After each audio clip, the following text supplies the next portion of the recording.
Hello everyone. In this video, we are going to discuss a work by Bhalchand Nemade, and this work का name है Nativism in Literature. आगे बढ़ने से पहले let me tell you that this is an essay. Okay. इसमें आपको मतलब कोई ऐसा स्टोरी फॉर्म होती हुई नहीं दिखेगी. We can start line by line. I will just tell you about the concepts. Okay, like जो इसमें बताए गए हैं, so that you can write the answers. Okay. Yes, let us start now. Let us know something about the author first of all, Bhalchand Nemade. ये एक Indian literary critic थे and also a novelist and also a deep thinker. और इन्होंने एक concept भी coin किया था that was देशीवत, जिसको अपन बोलते हैं नेटिविज्म, जो अभी हम पढ़ने वाले हैं. एंड ये कॉइन कब हुआ था? 1983 में. एंड अगर मैं इनके बारे में बताऊँ, इनकी विचारधाराओं के बारे में, so he used to oppose western dominance specially in literature. That means you know ना that like earlier you used to oppose कि बाहर की चीज़ें जो भी अपन कर रहे हैं एंड बाहर की चीज़ें कैसे अपने देश के लिटरेचर में यू कैन से इन्फ्लुएंस करती हैं, स्पेशली लाइक यू कैन से all those ideologies we follow right now. Also you can say he used to promote Indian languages. Also इन्होंने कल्चर को भी बहुत प्रमोट किया है, ट्रेडिशंस को भी. इन्होंने मतलब इट्स लाइक कि एम्फोसाइज किया है about the self identity, specially Indian identity in literature. And इनके जो मेन वर्क्स हैं ना, दैट इंक्लूड्स कोसाला एंड ऑल्सो टीका स्वयंवर, which was also a criticism. Okay. So yes, this was our introduction to the author. Like you can write something about him, about his ideology, about his, you can say, about his coined concept of Deshiwat, which was nativism, which was coined by him in 1983. So yes, let us start with the essay, introduction to the essay. So the essay name is Nativism in Culture. अब आप इससे क्या समझेंगे कि what nativism is and why it is important, और ये क्यों literature में अप्लाई होना चाहिए. सबसे पहले आप नेटिविज्म समझिए कि नेटिविज्म इज देशीवत. देशीवत का मतलब ही होता है कि अपने मतलब जो भी आपकी रूट्स हैं, जो भी आपका यू कैन से एक्चुअल देश है, उसमें वापस जाना. दैट मीन्स अपनी लैंग्वेज पे फोकस करना, जो आपकी लोकल लैंग्वेज है, आपके नेटिव कल्चर को फॉलो करना एंड ऑल्सो आपके नेटिव ट्रेडिशंस को फॉलो करना. That is what nativism is. That is what we called as our central idea. Clarification भी अगर यहीं से होगा, this is a conscious effort. Like supposedly, अगर आप माने, अगर आप अपनी नेटिव लैंग्वेज फॉलो कर रहे हैं and also you are returning to your old roots, also you are making an effort to go back. That's the thing. Nativism is not something कि आप इसे बोलें कि बैकवर्डनेस है कोई, कि मतलब आप बाहर की चीज़ें फॉलो नहीं कर रहे हैं, you are following your roots. And आप ज़रूरी नहीं है कि आप कोई फॉरेन आइडियाज़ को आप रिजेक्ट कर रहे हैं. You are not rejecting any foreign ideas. It's like कि you are having self awareness. Also you have confidence in your culture कि वो कभी गलत नहीं हो सकता है. That is what nativism is, like conscious effort to reconnect with local identity. This is our own efforts to, so that we can connect with our local identity, that is our culture, that is our tradition. Yes, this is what nativism is. And इसके origin के बारे में अगर अपन बात करें, so origin is obviously it was proposed by Nemade in 1983. आप देख सकते हैं 1983. Just remember this, you can say year. Also it was discussed in like conferences, books and criticism. Like आगे जो भी इनकी works में आपको देखने को मिलेगा ये सब चीज़ें. और अगर अपन बात करें कि नेटिव का मीनिंग क्या हुआ, नेटिव मीनिंग इज ऑब्वियसली जो आपकी बर्थ प्लेस होती है. एंड देसी का मतलब, desi something that is you can say related with your space और आपकी कल्चर, जो like your personal space, no, like where you live, like that particular space I am talking about. इन दोनों का ही मतलब क्या होता है कि जो हमारा मतलब नेचुरली है, जो अपनी खुद की चीज़ है, दैट इज़ नेचुरली आर्स.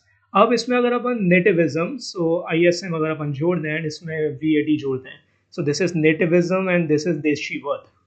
मतलब ये क्या बन जाती है, एक आइडियोलॉजी बन जाती है दोनों. ये तो अभी एक पर्टिकुलर वर्ड है दोनों.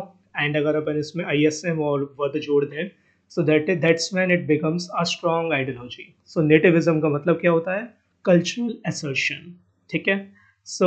यही चीज़ इन्होंने बताई है. अब नेमाडे ने एक और चीज़ बोली अबाउट बोगस इंटरनेशनलिज्म. ये क्या होता है, लाइक इंटरनेशनलिज्म क्या है. सपोजिटली सबसे पहले तो वेस्टर्न कल्चर को ना बहुत ही ज़्यादा सुपीरियर मानने लगे हैं अपन. अपन सोचते हैं कि बाहर की चीज़ें हैं तो अच्छी ही होंगी, और जो वेस्टर्न स्टैंडर्ड्स हैं ना, उनको भी अपन समझने लगे कि यार ये तो यूनिवर्सल है, मतलब हर जगह अप्लाई होते होंगे. बट ऐसा नहीं है. दिस इज़ वॉट निमाडे को कॉल्स एज बोगस इंटरनेशनलिज्म. मतलब आप ये समझिए कि इंडियन राइटर्स क्या करते हैं ना, इंडियन राइटर्स स्पेशली जो इमिटेट करते हैं वेस्टर्न राइटर्स को, मतलब उनकी ही यूएन से जो भी उनके यूएन से राइटिंग पैटर्न्स हैं, उनकी जो आइडियोलॉजीज हैं या फिर वो सब चीज़ें वो इंडिया में लाइक सेम इमिटेट करने का मतलब कॉपी करने का प्रयास करते हैं। But that's the problem. So problem यही है कि अपनी खुद की आइडेंटिटी लॉस हो जाती है एंड कल्चरल इंफीरियोरिटी आ जाती है supposedly. And that's a thing, Nemade का इसमें एक व्यू आता है कि जो यूनिवर्सैलिटी है ना, वो ना मतलब अपने लोकल व्यूज से ही आती है। मतलब आपको ना अपने लोकल व्यू सबसे पहले स्प्रेड करने आने चाहिए, नॉट लाइक कि आप यार कॉपी करें वेस्ट को। This that doesn't make any sense. वो कोई सेंस नहीं बनाता है। सो मतलब अपने को क्या करना चाहिए ना, we should focus on you can say our own culture. Okay. And अपने को ना मतलब अपन इग्नोर करते हैं जो अच्छे राइटर्स हैं, जो मतलब ओरिजिनल आइडियाज लेके आते हैं। Like no one knows about Tukaram, no one knows about Dnyaneshwar. ठीक है। सो दैट्स अ थिंग, मतलब we need to focus on our own roots. So yes, nativism in literature. अब लिटरेचर जो है बहुत ही ज़्यादा कल्चरल है। मतलब यू कैन से लिटरेचर हमेशा ना एक पर्टिकुलर स्पेस को दिखाता है, एक सोसाइटी को दिखाता है, एक कल्चर को दिखाता है, एक हिस्ट्री को दिखाता है उस पर्टिकुलर एरिया की। सो ना मतलब उसको जज भी किया जाता है कि मतलब अपने ही मतलब यू कैन से अगर अपना खुद का कल्चर अपन दिखा रहे हैं, सो वी कैन जज आर कल्चर। लाइक सपोजिटली अगर अपन लिटरेचर को अपने ही एरिया में बना रहे हैं, सो वी कैन जज इट। मतलब अपन फॉरेन स्टैंडर्ड्स को क्यों देखें उसके लिए, लाइक जो अपने देश में चल रहा है अपन उससे देखेंगे। सो दैट्स अ थिंग, मतलब we should focus on our own culture. We should not like decide you can say by taking concepts of you can say foreign standards. So that's the thing, important idea ही यही है कि European standard जो है ना वो मतलब Indian literature को जज नहीं कर सकते हैं, क्योंकि जो कल्चर है, कल्चर की खुद की वैल्यूज होती हैं एंड उसके खुद के एस्थेटिक्स होते हैं। And Indian aesthetics are you can say deeply spiritual, deeply philosophical. like we know the examples of you can say different stories, Ganga Ghat and all. And also we have different stories like philosophical ones, like बाहर के लोग भी इसी में से influence हो जाते हैं। मतलब आप एग्जांपल ये समझिए कि ग्रीक लिटरेचर जो है ना, जैसे वो ग्रीस को बिलोंग करता है। Indian literature it belongs to India only. So we must have our like we must celebrate our own values and own aesthetics. Like why there is a need to focus on other. Okay. Like की features पे आ जाते हैं हम अपन। सबसे पहली बात is multi cultural nature. Like you know कि इंडिया में बहुत ज़्यादा रिलीजियंस हैं। Okay. We have many religions, we have many languages and अपने ट्रेडिशंस भी बहुत ज़्यादा फॉलो होते हैं। सो नेटिविज्म यही कहता है कि मतलब डाइवर्सिटी है तो यार उसे एक्सेप्ट करो ना, क्या ही दिक्कत है। So second is native standards of judgement. अब ना लिटरेचर को जज करना चाहिए लाइक बाहर के स्टैंडर्ड्स के अकॉर्डिंग नहीं, अपने इंडियन स्टैंडर्ड्स के अकॉर्डिंग ही। कि मतलब which kind of ideology the writer is following. Okay.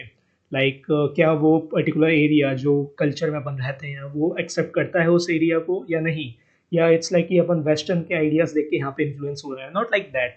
So there is a certain level of assertiveness. Like what is assertiveness, कि नेटिविज्म जो है ना बहुत ही ज़्यादा स्ट्रांग होना चाहिए एंड बहुत ही ज़्यादा एक्टिव भी होना चाहिए। क्योंकि अपने को ना मतलब डोमिनेशन हमेशा डिनाई करना चाहिए।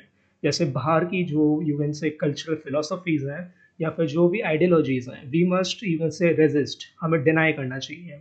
Now let us know about the basic tenets. Tenets मतलब principles. Okay. You can write it. And सबसे पहले इज ट्रेडिशन। लाइक लिटरेचर को ना हमेशा लोकल ट्रेडिशन से कनेक्टेड रहना चाहिए एंड जो रियल सोशल लाइफ है उस पर्टिकुलर एरिया की, we must follow that. And second is native modernity. Like जो मॉडर्निटी है मतलब कि यू कैन से विचारधाराओं में जो भी आपके नयापन आ रहा है वो मतलब ना इंडियन कंटेक्स्ट में आना चाहिए। ये नहीं कि आप बाहर के लोगों को देख रहे हैं कि यार ये लोग तो कितने मॉडर्न हो गए हैं। So we must not imitate them. Like Indian context में आप देखिए कि मॉडर्निज्म कितना आ रहा है। So native modernity is more important, not western imitation. Okay. So next one is new morality. What is new morality? So new morality ना मतलब ये समझ लीजिए कि सोशल रियलिटीज़ पे ज़्यादा फोकस करना। Like about the you can say system, जो भी कास्ट सिस्टम होता है and also how people are being treated and कोई ट्रेडिशनल रूल्स हैं यहाँ पे उसके बारे में। So new morality is all about कि रिजिड नहीं होना चाहिए। जो भी ट्रेडिशनल रूल्स हैं that needs not to be rigid. Next is orality. Oral traditions क्या होते हैं, जो आपके लाइक एंसेस्टर्स आपको बताते हुए आए हैं कि about the stories of you can say legends, urban legends like आपके ग्राम देवताज एंड ऑल। सो जो ओरल ट्रेडिशंस हैं that needs to be followed. And जो स्टोरी टेलिंग है वो भी चलती रहनी चाहिए. That is what we call as orality. Acculturation, acculturation. Okay, ये क्या चीज़ है? So this is the interaction between cultures, कि कैसे हम कल्चर्स के बीच में इंटरेक्ट करते हैं. कि मतलब आप समझिए कि जब मतलब ब्रिटिशर्स आए, कॉलोनियल अकल्चरेशन हुआ, तो that was unequal. Just because हम उतना यू कैन से उस चीज़ को नहीं कर पाए अच्छे से, just because it divides us. But interaction होना चाहिए. There needs to be you can say sense of collective belonging between cultures. So that's when acculturation अच्छे से होगा. So next is cultural relativism. So what's that? कि each culture जो है, मतलब जो भी कल्चर है, whether it is you can say किसी भी रीजन को बिलोंग करता हो या फिर रिलीजन को बिलोंग करता हो, वो बहुत ही ज़्यादा यूनिक है अपने आप में, एंड उसको समझना चाहिए. It needs to be understood. So खुद के कंटेक्स्ट में, मतलब जो भी पर्टिकुलर एरिया है, पर्टिकुलर रिलीजन है, particular you can say any ideology, उसको समझना चाहिए उसी के कंटेक्स्ट में. That's what is cultural relativism is all about. So yes, multiculturalism. So that is कि इंडियन कल्चर में ना बहुत ही ज़्यादा यू कैन से कॉम्प्लेक्स है एंड बहुत ही ज़्यादा डाइवर्स है. So that's when we follow the multiculturalism route. And अब now we can move on to Nemade's views on Indian literature. कि प्रॉब्लम क्या है? प्रॉब्लम आ किधर रही है कि इंडियन लिटरेचर है ना, सफ़र कहाँ करती है कि हमेशा we always try to imitate the west, and अपन क्या करते हैं, अपनी लोकल रूट्स भूल जाते हैं. We always, like you can say, lost our own thoughts, lost our, you can say, basic philosophies and ideas. अब इसका solution क्या है? Solution is understand. We need to understand our culture and use our native language. And also अपनी real society को reflect करना है कि जो जैसे हैं वैसे ही अपने को दिखाना है. Not like कि अपन उसमें बेफालतू का propaganda add कर रहे हैं अपने according. So that's the thing. And next is nativism versus okay. So more ideas if I tell you कि जो ग्रेट लिटरेचर है ना, वो मतलब एक समझ लीजिए नेटिवनेस से ही आता है. कि मतलब जो भी आपके पर्टिकुलर एरिया है, आप उसके बारे में अच्छे से बता रहे हैं. सो दैट्स व्हेन आपको लोग समझेंगे कि you are real in nature. और समझिए कि शेक्सपियर के प्लेस कितने ज़्यादा रियल हुआ करते थे. Also Tolstoy, if you know, and also Premchand, Munshi Premchand. Okay, so that's a thing. आपको लिटरेचर में ना नेटिवनेस होनी चाहिए. So that's when people will relate, and यही सोल्यूशन रहेगा आपका. Okay then, nativism versus internationalism. अब नेटिविज्म क्या होता है कि nativism is rooted and also authentic रहना चाहिए जो भी पर्टिकुलर एरिया है उसके according, and we need to be culturally aware. अब जो इंटरनेशनलिज्म है वो क्या होता है, थोड़ा फेक होता है. कि इट्स लाइक कि हम बाहर के राइटर्स को फॉलो कर रहे हैं, we are just imitating them, and also there is a loss of identity, and cultural dependency बहुत आ जाती है बाहर के देशों में. कि मतलब हम बाहर के राइटर्स को फॉलो कर रहे हैं, that doesn't make any sense ना. सो यही चीज़ है कि अपने को रोल क्या है नेटिविज्म का. अपन रोल क्या होगा एज रेजिस्टेंस. सबसे पहले कि नेटिविज्म क्या है ना, एक वेपन है, मतलब कल्चरल डोमिनेशन का. कि अपन बाहर की कल्चरल आइडियोलॉजीज को डोमिनेट नहीं करने देंगे, अपन खुद की बनाएंगे एंड उसको फॉलो करेंगे. We will set our own standards, and for identity build confidence. Like it helps to build confidence, and it also preserve culture. वो अपने कल्चर को बचा के रखता है. एंड लिटरेचर के कंटेक्स्ट में अगर अपन देखें कि इट क्रिएट्स, मतलब अगर अपन खुद की स्टोरीज बनाएंगे खुद के पॉइंट ऑफ व्यू से, एंड अपनी खुद की सोशल अवेयरनेस के according, so it will create original things and meaningful चीज़ें बनेंगी, एंड कल्चरली रिच वर्क्स भी बनेंगे. सो यही चीज़ है. Now let us know about the critical insight, and that's the most important thing. Universality जो है ना, वो मतलब लोकेलिटी से ही आती है. It comes from within, it comes from your social surroundings. So यही चीज़ है, it must be deeply local, and फिर उसे यूनिवर्सल बनना चाहिए. So that's what Nemade says about it. Okay, hope so आपको यहाँ तक समझ में आया होगा. So yes, we can move on to the conclusion. So nativism in literature जो है ना, एक पावरफुल एस्से है. मतलब ये आर्ग्यू करता है कि मतलब लिटरेचर है ना, वो हमेशा क्या कहाँ से आनी चाहिए, नेटिव रूट से आनी चाहिए. मतलब आपकी आसपास की सराउंडिंग से आनी चाहिए, नॉट लाइक कि आप बाहर के लोगों को इमिटेट कीजिए. और जो वेस्टर्न स्टैंडर्ड्स है ना, उसको कभी भी डोमिनेट नहीं करना चाहिए. सो कल्चरल आइडेंटिटी है ना, बहुत ही ज़्यादा एसेंशियल है. सो येस, दैट्स वॉट यहीं लिखा हुआ है. So Nemade's nativism advocates for literature rooted in indigenous culture and rejects blind imitation of Western standards, emphasizing cultural identity and native evaluation. So hope so आपको यहाँ तक समझ में आया होगा, and that's it for this video, and thank you so much and take care.